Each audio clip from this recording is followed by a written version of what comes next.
So for a long time now, I've wanted to do a deep dive into why every single chain restaurant, without exception, has become terrible in recent years. And after I ordered a pizza a few days ago, pizza that tasted just like every other pizza from Domino's, Pizza Hut, Papa John's, Little Caesars, and so on, I decided this investigation simply could not wait any longer. Something is causing the quality of prepared food to decline.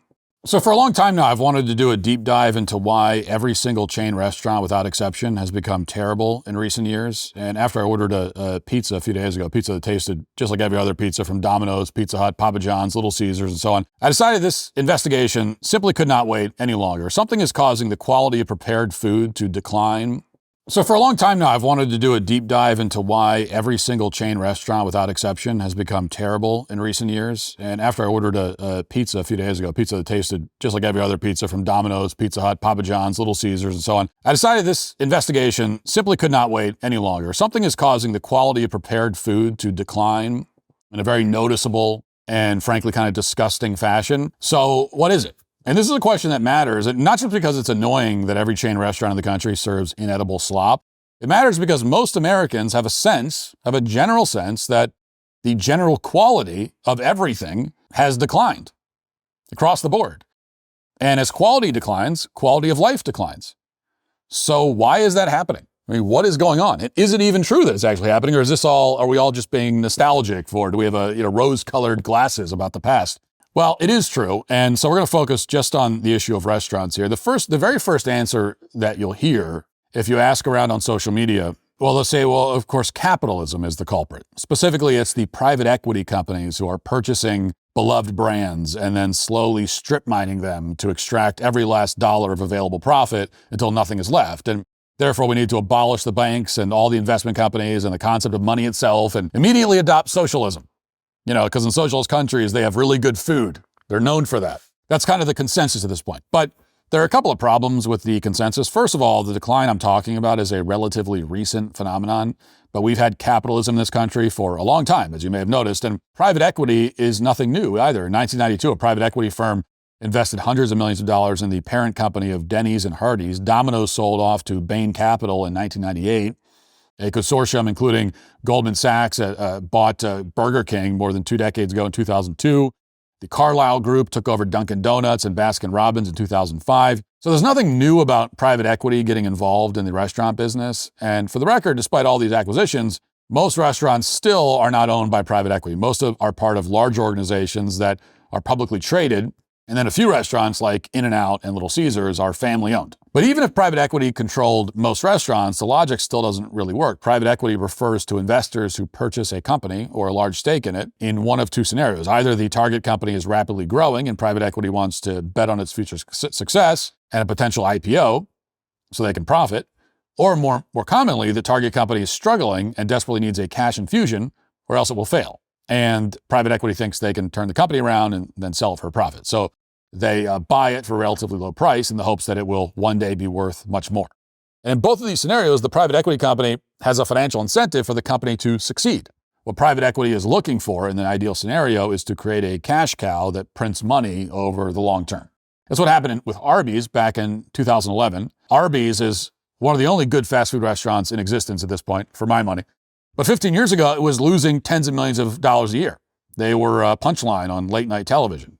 Rather than go out of business, they sold to Roark Capital, and Roark immediately took action, saved the company. They introduced the "We've Got the Meats" ad slogan, moved away from any attempt at appealing to health-conscious consumers, cleaned up many of the stores, introduced. So for a long time now, I've wanted to do a deep dive into why every single chain restaurant, without exception, has become terrible in recent years. And after I ordered a pizza a few days ago, pizza that tasted just like every other pizza from Domino's, Pizza Hut, Papa John's, Little Caesars, and so on, I decided this investigation simply could not wait any longer. Something is causing the quality of prepared food to decline. So for a long time now, I've wanted to do a deep dive into why every single chain restaurant, without exception, has become terrible in recent years. And after I ordered a pizza a few days ago, pizza that tasted just like every other pizza from Domino's, Pizza Hut, Papa John's, Little Caesars, and so on, I decided this investigation simply could not wait any longer. Something is causing the quality of prepared food to decline So for a long time now, I've wanted to do a deep dive into why every single chain restaurant, without exception, has become terrible in recent years. And after I ordered a pizza a few days ago, pizza that tasted just like every other pizza from Domino's, Pizza Hut, Papa John's, Little Caesars, and so on, I decided this investigation simply could not wait any longer. Something is causing the quality of prepared food to decline in a very noticeable and frankly kind of disgusting fashion. So what is it? And this is a question that matters, and not just because it's annoying that every chain restaurant in the country serves inedible slop. It matters because most Americans have a general sense that the general quality of everything has declined across the board. And as quality declines, quality of life declines. So why is that happening? I mean, what is going on? Is it even true that it's actually happening, or are we all just being nostalgic do we have rose-colored glasses about the past? Well, it is true, and so we're going to focus just on the issue of restaurants here. The very first answer that you'll hear if you ask around on social media, well, they'll say, well, of course, capitalism is the culprit. Specifically, it's the private equity companies who are purchasing beloved brands and then slowly strip mining them to extract every last dollar of available profit until nothing is left. And therefore, we need to abolish the banks and all the investment companies and the concept of money itself and immediately adopt socialism up in profits. The trajectory was not sustainable. Imagine if you owned a stock that dropped 25% in 1 year with no end in sight. You'd probably be looking to sell to stem your losses. So Darden sold off Red Lobster to a private equity company that was willing to catch a falling knife, so to speak. And there was indeed a willing buyer. And for more than $2 billion, Golden Gate Capital bought a fixer-upper company that was only making around $100 million a year and dropping. Now, to mitigate their risk, Golden Gate Capital sold much of the land the Red Lobster restaurants were occupying for a price of $1.5 billion, forced the restaurants to lease the property where they stood. This is called a sale leaseback. It raised the risk for Red Lobster considerably, but it made the acquisition substantially less risky for Golden Gate Capital. Now, none of this was particularly unusual in the industry, as CNBC acknowledges in that video. The sale leaseback was not a particularly strange arrangement. Plenty of companies do it, with or without the involvement of private equity. Watch. Red Lobster had to repay the debt from a buyout on top of rent. In 2020, Golden Gate Capital sold its remaining equity stake in Red Lobster to a consortium comprised of publicly traded seafood supplier Thai Union, who already had a 25% stake in the chain. At the time, Red Lobster had a $380 million loan that was due summer 2021. It later refinanced, but pandemic restrictions and rising interest rates further contributed to the seafood chain's downfall. In May 2024, the month it filed for bankruptcy, almost half of its bills were at least 91 days late, according to CreditSafe. There are a lot of moving parts. There are a lot of pieces to the puzzle. It is not just black and white that sale leasebacks always result in problems, but they often do. So Red Lobster was really in a vise. And that is, I think, central to the reason why it failed. It's important to note that there are also cases where a company will sell its real estate in a sale-leaseback deal without the backing of private equity. Burger chain Red Robin, for example, sold nearly 30 restaurants for $84 million using the strategy over the course of 3 deals as part of a turnaround plan. So this is the reality of what happened to Red Lobster and many companies like it. It was a struggling company. COVID lockdowns hit. Interest rates increased. Competition went up. Everything that could have gone wrong in the end did go wrong.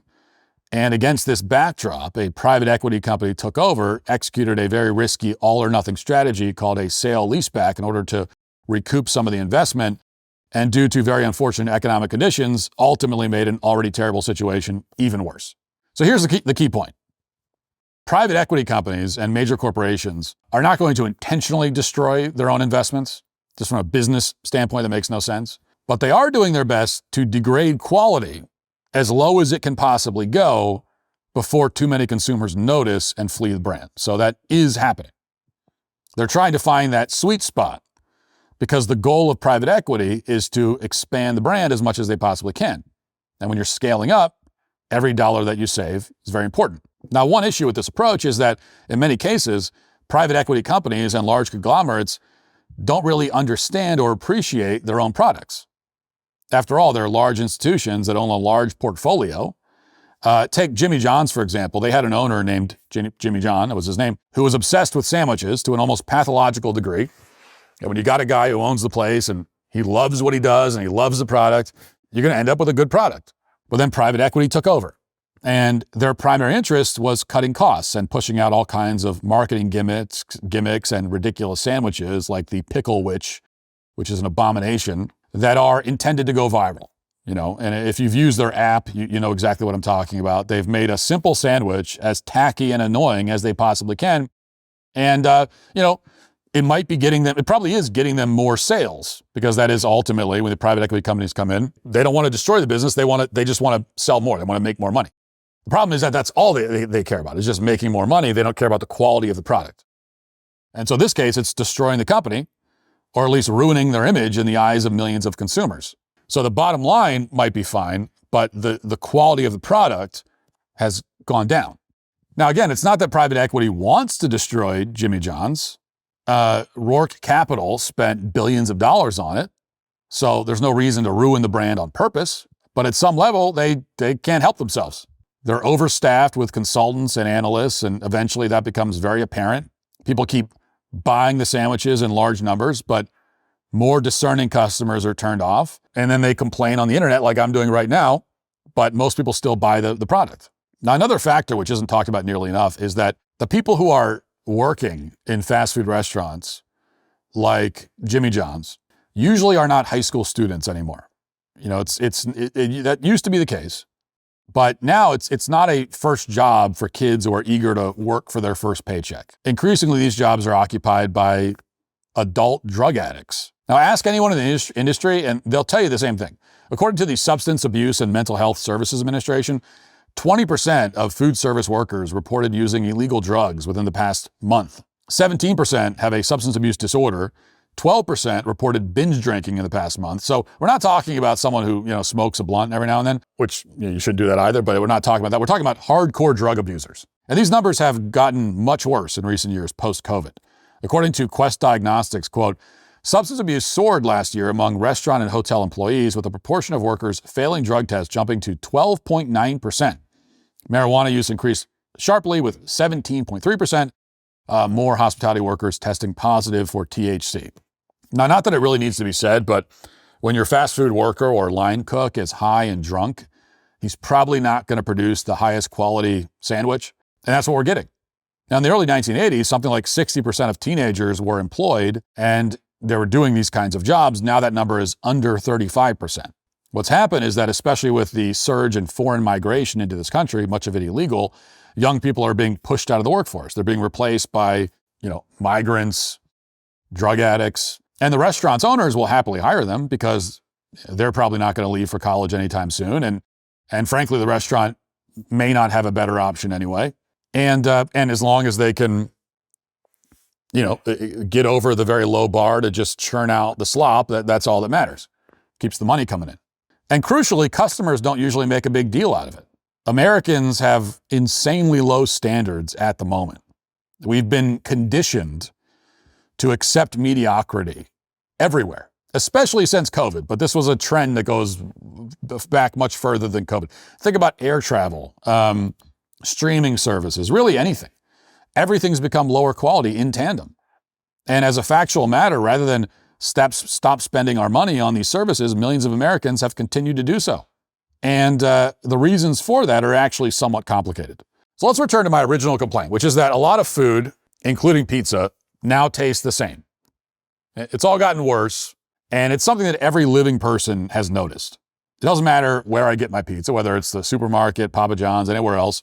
This is, it's an issue probably can't be blamed on marijuana use. Every single employee who makes a pizza everywhere in the country can't be high at the same time. So what's actually going on here?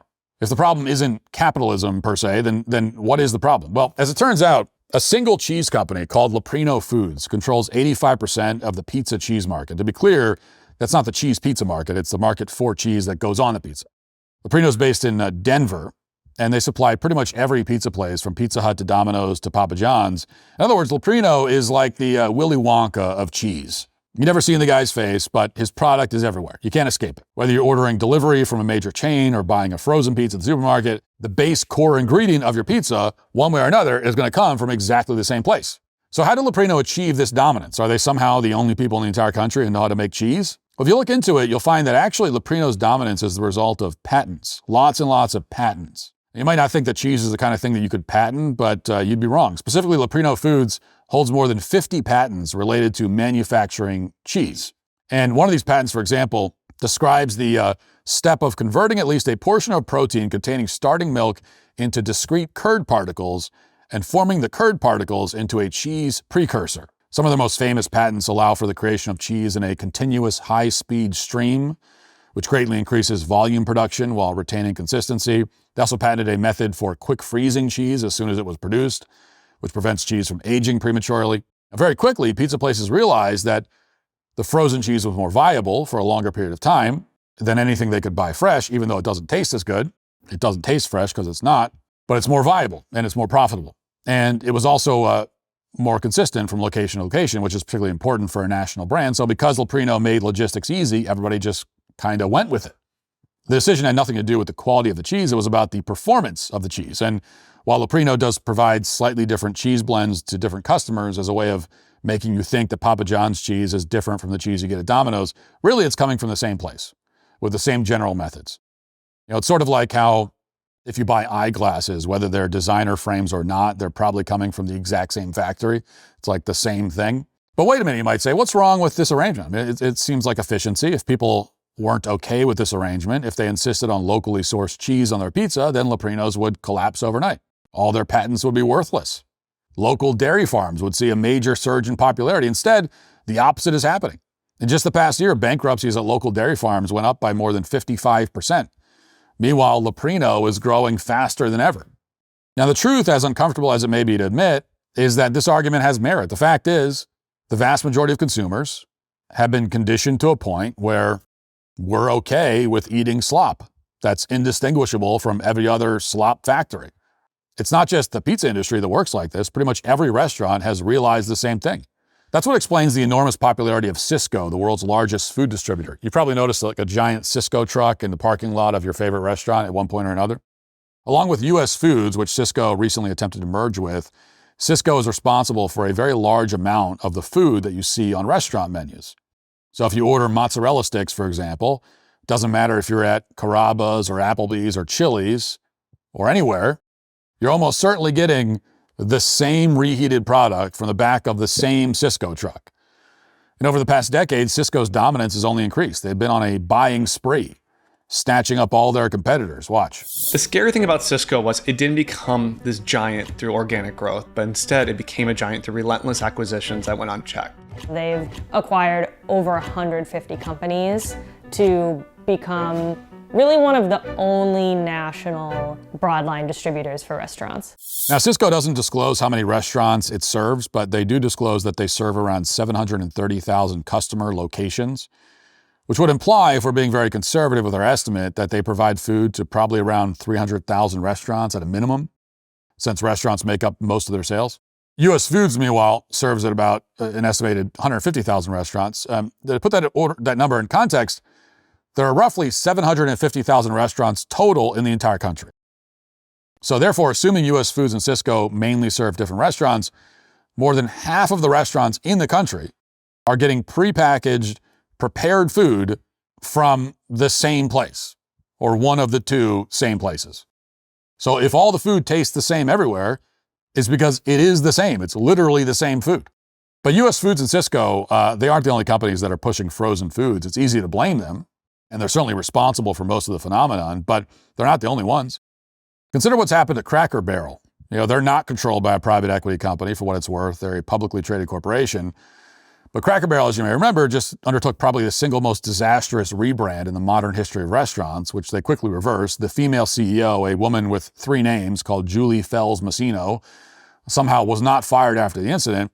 At the same time, the rebrand wasn't actually the biggest problem facing Cracker Barrel. For many years beforehand, they'd seen declining sales and relevance. Why is that? Well, after the rebrand became national news, one Cracker Barrel employee explained. Watch.